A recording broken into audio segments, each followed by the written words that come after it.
Hey everyone, I am MSK, aka Master Swag King, coming at you guys today with another video. And in today's video, we are going to be talking about the Marvels, which is going to be the 33rd film in the Marvel Cinematic Universe, as well as a sequel to 2019's Captain Marvel, which went on at the time to gross over $1 billion at the worldwide box office. The Marvels is coming out later on this year in 2023 in November. So before I start covering what I'm going to cover in this video, I just want to tell you guys, thank you so much for your current support. It means a lot. Thank you to every single person that has watched all the newest videos on the channel, as well as the, older subscribers who have been here for a long time, still watching, the Cloud9 podcast. And just at the time of recording this video, we just did a new episode as well. So if you haven't checked out the most recent episode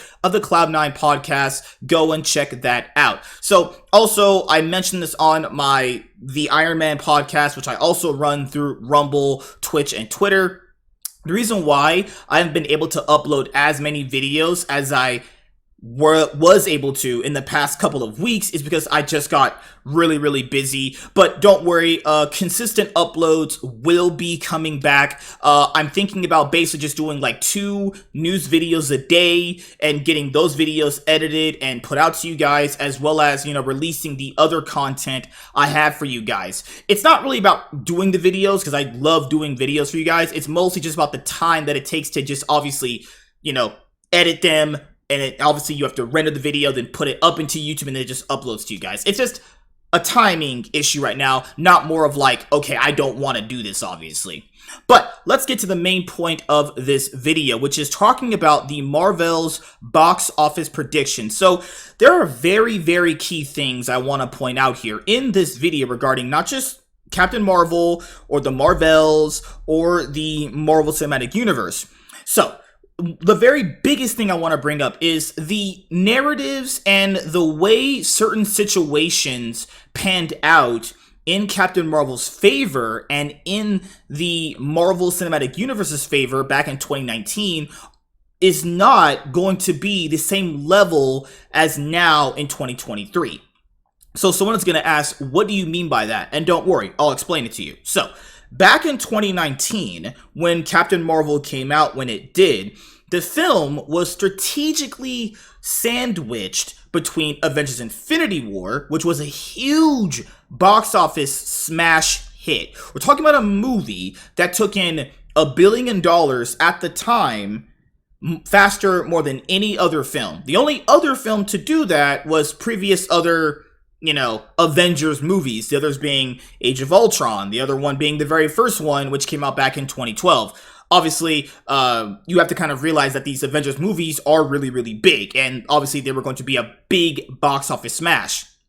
Then, obviously, after Captain Marvel came Avengers Endgame. So the Infinity Saga was getting obviously wrapped up. A lot of people were super hyped about what's going to be the ending to the first saga of the MCU franchise, which it started back in 2008. And then at this time, as many more years were piling on, more movies had come out, and you're getting to a point where, okay, let's see how this ending is going to play out for this universe. So a lot of people initially rushed to the movies to see them. Obviously, the post-credit scenes are very, big and momentum pushing for the MCU, right? So when you have a movie like Captain Marvel coming out in the timing that it did and the way that it did, it was going to do well by default because of the circumstances surrounding it. Now, there is something that I will say in favor of Captain Marvel. For a film to gross $1 billion, there has to be some level of interest to it, right? Because $1 billion to make it the box office requires multiple repeated viewings. Now, a lot of people are going to probably peg that as a positive, but, well, there are $1 billion movies out there that have made all that money at the box office that aren't obviously all that good. Like, a lot of people assume movies that make $1 billion are like some of the best movies ever made, which is entirely not true whatsoever. And I want to make sure you guys understand this as well. This is a complete subjective case by case kind of thing if you're talking person to person, obviously. But whenever I hear or whenever I at least see on social media or even in real life people talk about Captain Marvel, is most people only bring up its box office accolade as if like it making $1 billion just like would automatically qualify it to mean it's a good movie. Now, I want to make sure I highly emphasize this. If you like Captain Marvel, that's fine. But whenever I talk to someone about how good a movie is, the last thing I'm talking about initially up front, later on it'll come up in the conversation, is how much the movie made at the box office, obviously, right? It seems to be a movie where people only care about its box office accolade rather than, like, what's actually in the movie. Because when I first watched it, I thought it was actually pretty freaking bad. Like, nobody, I hope, on this planet has Captain Marvel in their top 10 MCU films, right? Because that would be ludicrous because this movie's actually pretty bad. Now, the thing here to really understand about why Captain Marvel made the money that it did is you have to track it to other films that did very well at this time period. Civil War did very well. Came out, obviously, I think it was after Ant-Man or something like that. Came out after Age of Ultron, around that period, right? It was because Captain America Civil War was the first film of Phase 3, obviously making $1 billion.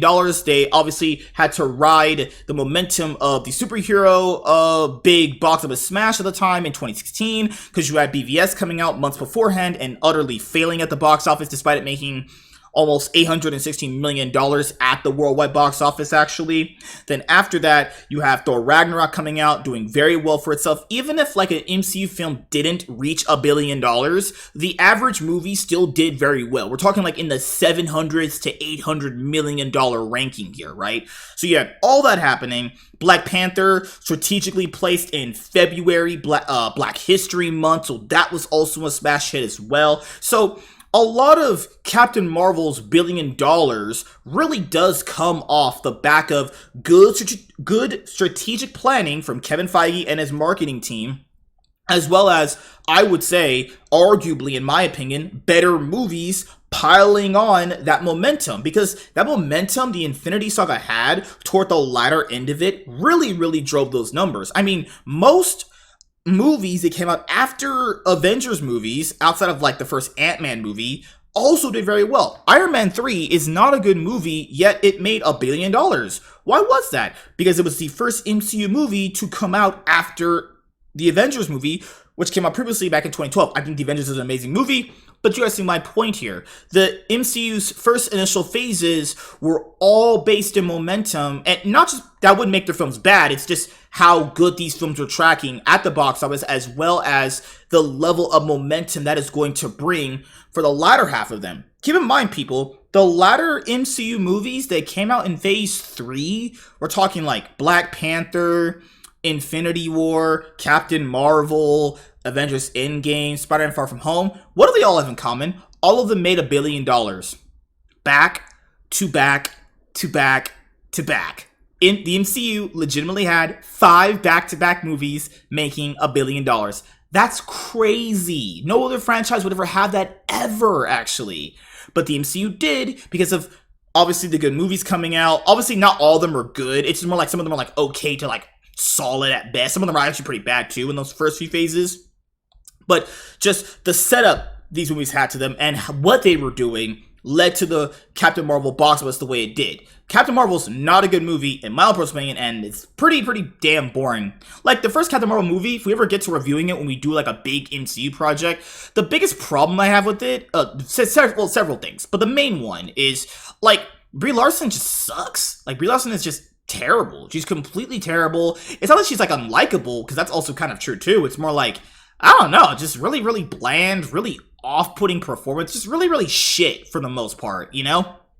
Then the stuff with the scrolls is also super egregious. Yes, I understand, like there can be good and bad scrolls because like that's just any race can work like that. There can be good black people, there can be bad black people, there can be good white people, there's, you know, obviously bad white people. That's just how any race would function. That I fully understand it from their point of view, but the way they utilized the scrolls in the movie was just like, all right, L. And then after that, the chemistry between her and like Nick Fury was really bad, or Samuel Jackson.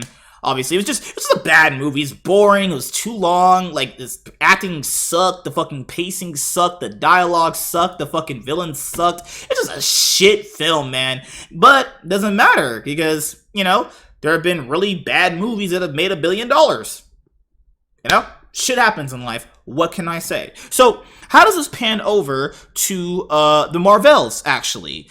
So, as you guys know, the current writer's strike is going on right now, and the actors who are participating in movies coming out this year, and potentially movies that are coming out next year, depending on how the strike may or may not be finished, they cannot promote movies or their current films. They can't even really be on social media to a certain extent of like, hey, promoting projects even for their friends. There's very strict restrictions on what actors and actresses can do right now regarding if they have films coming up. So Brie Larson and the other women involved with it, Iman Vellani and that other fucking black girl, I forgot her name, Latoya Shanae Shaquia, I don't know, Shambubu, Shankwikwi, I don't know what the fuck her name is.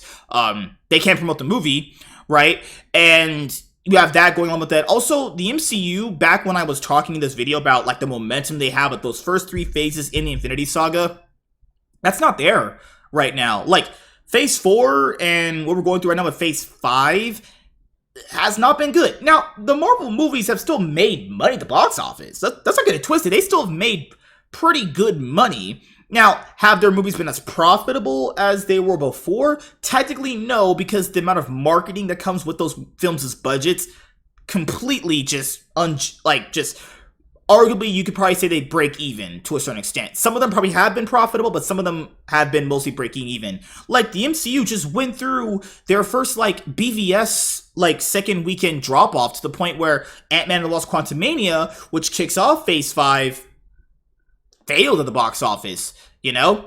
But the other movies did, fairly well. I mean, the movies that came out in 2021, like Shang-Chi, Eternals, those did very bad, but, if people levy 2021 as, this odd year for films at the box office, then, those can kind of just be whatever. But we're talking about just, now. I mean, Guardians of the Galaxy Volume 3 came out, made some pretty big money at the box office, but, to a certain extent, you could kind of understand what was going to happen with Guardians, and movies like Thor 4 and Doctor Strange 2, those things have built-in characters that people already know and love, so they're just the amount of initial support they'll get is going to be so front-loaded to the point where you'll see their numbers be big, obviously.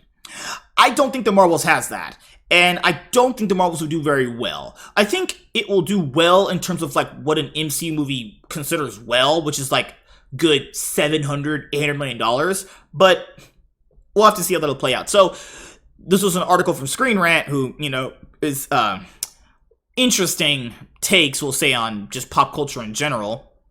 The Marvels box office prediction: will it beat Captain Marvel's $1 billion MCU surprise? So the Marvels is going to be directed by Nia DaCosta. The only movie I've watched of hers was it was the 2021 Candyman sequel to the original. That was I don't really know what that movie is supposed to be. I'm pretty sure I saw the original Candyman movie. I'm pretty sure I did, but that sequel was, I don't know. Honestly, that's a weird horror movie. It's not terrible, it's not bad, but it's not good, it's not great, it's not anything impressive. It's just kind of just meh. So I know there's been several quotes surrounding this movie as well, which we'll also be going over. So I want to make sure I cover those in a separate video. So this is going to be just talking about the film's box office, and then in the next video talking about the Marvels, I'll be going over what the director said about the film, as well as the other key points to bring up about this movie, which might be the reason why the film is not going to perform as very well as its sequel, as its previous predecessor that came out back in 2019. The first Captain Marvel movie exceeded expectations and crossed the $1 billion mark at the box office. And the Marvels hopes to follow suit. Here's some key bulletin points. The Marvels, the sequel to Captain Marvel, may struggle to reach $1 billion at the box office due to the current state of the MCU and the mixed critical reception of recent projects. That would probably mostly hinder it from getting $1 billion. I thoroughly doubt the Marvels gets $1 billion at the box office. I thoroughly doubt it. I think it might cap out to what Thor: Love and Thunder did, which is like 750, 720 maybe. The success of Captain Marvel in surpassing $1 billion came from a mix of factors, including releasing between Avengers Infinity War and Avengers Endgame. The Marvel's box office total could reasonably fall around $750 million worldwide. However, exceeding $1 billion would require exceptional reviews and audience reception. The Marvels is the MCU's next blockbuster, and questions have already begun circulating to whether the cosmic adventure can cross the $1 billion mark at the box office. In 2019, Captain Marvel's self-titled solo movie exceeded box office expectations, crossing $1 billion mark and becoming one of the highest grossing movies in the entire MCU. However, the cinematic landscape is much different 4 years later, and even if the Marvels reviews well, it's far from a guarantee that it'll match Captain Marvel's earnings, you know? And I'll just say this right now, this movie making less would somewhat I think validate why that $1 billion mark is somewhat fraudulent for Captain Marvel, you know? Because, and that is also true, the landscape has changed massively since then, which is crazy because that was only just 4 years ago. Though The Marvels is a sequel to Carol Danvers' MCU debut, it's also picking up threads from MCU streaming services. WandaVision and Ms. Marvel. Captain Marvel will this time be joined by two other heroes, Kamala Khan, Ms. Marvel, and Monica Rambeau's Photon, after the three have their powers mysteriously intertwined, with MCU mainstay Nick Fury also set to feature in the Marvels. The movie certainly has the potential for box office success, but reaching $1 billion is much easier said than done.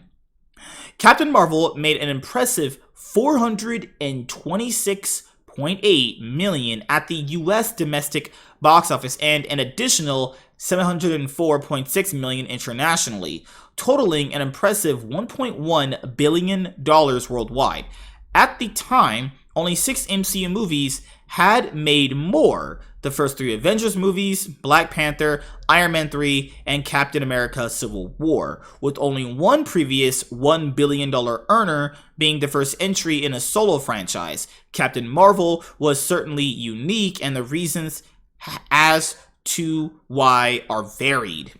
First, despite Black Widow being an MCU staple since her debut in Iron Man 2, Captain Marvel was the first franchise's female-led superhero movie, which marked an important moment in expanding and diversifying what had previously been a fairly homogeneous list of movie headlining heroes.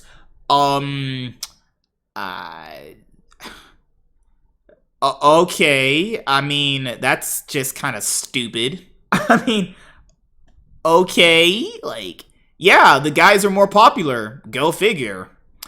Perhaps even more important, Captain Marvel's release date joined Ant-Man and the Wasp as one of only 2 MCU movies released in between the pop culture phenomenons Avengers Infinity War and Avengers Endgame. 2 of the MCU's best movies to date. On top of that, Captain Marvel was a well-done and entertaining movie in its own right. No, it was not. Captain Marvel is not a good movie and not entertaining in the slightest. It's boring, dull, and pretty bad for the most part. But what's also weird is Ant-Man and the Wasp. When did Ant-Man and the Wasp came out? Was it after Infinity War? Yeah, Man of the Wasp. That came out after... Shoot. And Man of the Wasp. When did that come out? Yeah, that came out in 2018. This came out after Infinity War, I think. I'm pretty sure. I just want to make sure we get the right clarification here, because I'm going to bring up a single point here for you guys. Okay, so... Hold on, give me 1 second here. Table of contents. Let's just get these films down the road. And let's see, we have the Infinity Saga. All right, so yes, so the Ant-Man movies are like the only, I'll say superhero movies released after like Avengers movies that didn't hit $1 billion at the box office, which is interesting because you see it and you go, yeah, the numbers just weren't there for the Ant-Man movies after Avengers movies. But it's weird. That's just odd. Ant-Man, like, just judging off the numbers you can see, like, from here and from the other one, like, they were releasing Ant-Man movies after Avengers movies, even when they had their big momentum phase, and these movies still couldn't hit good numbers. I mean, those numbers are still good overall, but it just shows that that Ant-Man character is just not maybe as big a hit as people may make it out to be. The Marvel's trailer and marketing materials have so far indicated that the MCU's next cinematic adventure will be packed with beautiful visuals and meaningful character moments as its three heroes learn to work together. But even if the movie is great, that'll be debatable. Them trailers look like booty hole. The odds still seem slim that it'll make over $1 billion at the box office. The biggest reason is that the MCU simply isn't currently hitting on all cylinders the way it was in 2019. Captain Marvel was released amid a hot streak of MCU success stories, following up 8 Marvel movies in a row that scored in the mid-80s or higher on Rotten Tomatoes. It doesn't really matter about what Rotten Tomatoes is. It's kind of more like the general audience was just so, you know, entertained with this universe. The general audience just absolutely loved what they were getting out of this universe. Didn't really matter about what critic scores were. The numbers themselves showed that. The Marvels is releasing amid a much more temperate critical climate for Marvel. Despite Guardians of the Galaxy Volume 3 performing well and Black Panther Wakanda Forever being generally well received, I don't know where this well receivedness happened for Black Panther, but that sure wasn't happening there. Yeah, Black Panther 2 was not well received. Recent projects like Ant-Man and the Wasp: Quantumania, The Love and Thunder, and Secret Invasion have perhaps left some percentage of general audiences a bit less excited about the MCU's immediate future. The box office performance of 2 recent MCU sequels also indicates that the Marvels may not reach the numbers of its predecessors. Guardians of the Galaxy Volume 3 received a high critical praise on release, and similarly to The Marvels is a sequel set in the cosmic corners of the MCU. However, despite strong word of mouth, Guardians of the Galaxy Volume 3 had a weaker opening than Guardians of the Galaxy Volume 2. Because that right there shows you that the MCU just, you know, people are still going to go check the movies out. They'll still make a good amount of money. It's just the opening weekend numbers are going to vary. It's not going to be just like automatically, it's just big just because the MCU. And went on to make roughly $18 million less over its theatrical run.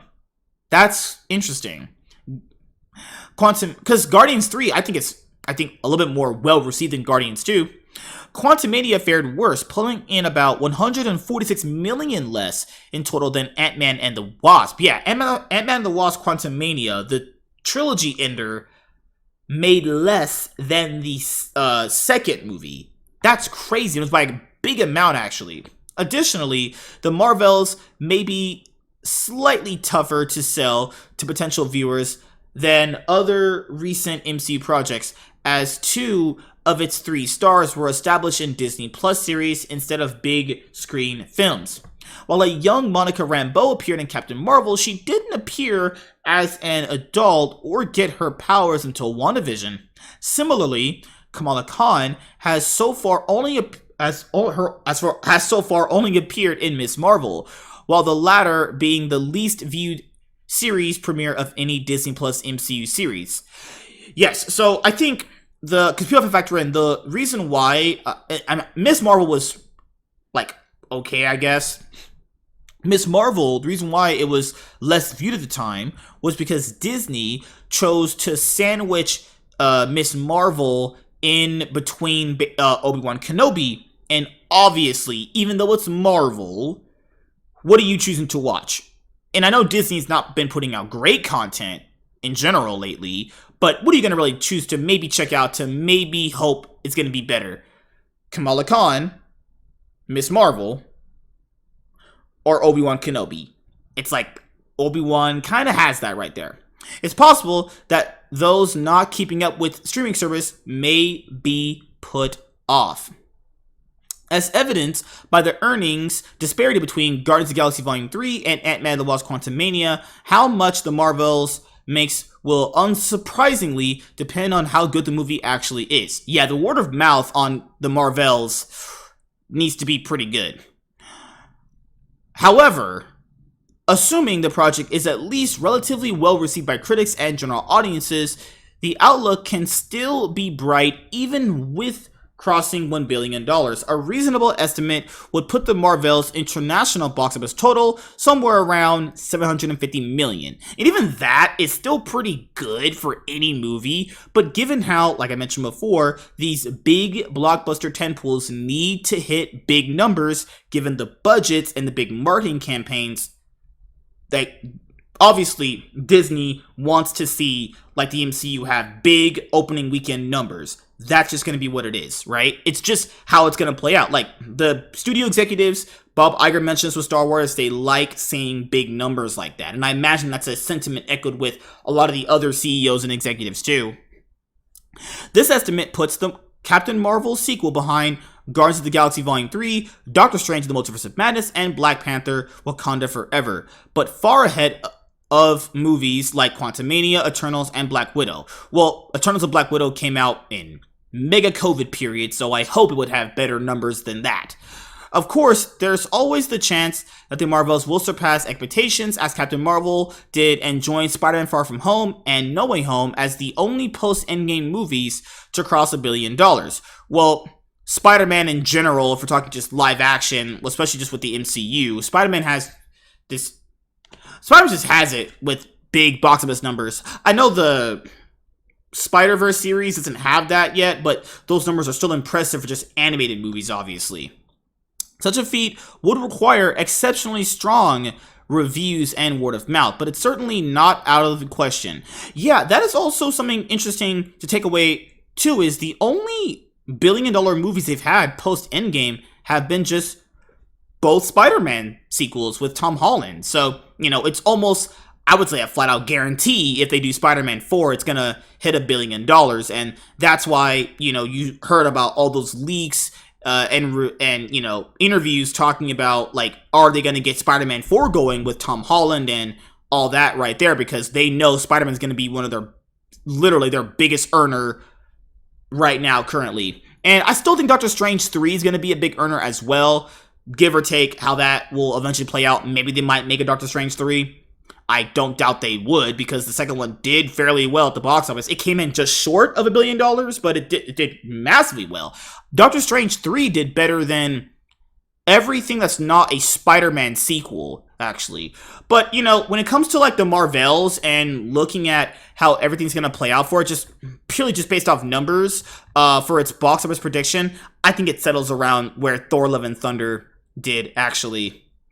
Now, that is going to pretty much wrap it up for this video. I will have another Marvels video coming out soon, talking about what the director had mentioned and the other key factors to why maybe the Marvel sequel will not do as well at the box office. But what do you guys think about the Marvels? Do you guys think it'll be a movie that'll do well in its worldwide box office run, or a movie that will not fare as well in its box office run? Now, given the MCU's current reception amongst the fans, it's pretty 50-50 right now. So, yeah, one last thing I want to mention before I head out of this video is, sorry about the, lack of uploads like I mentioned at the beginning part of the video.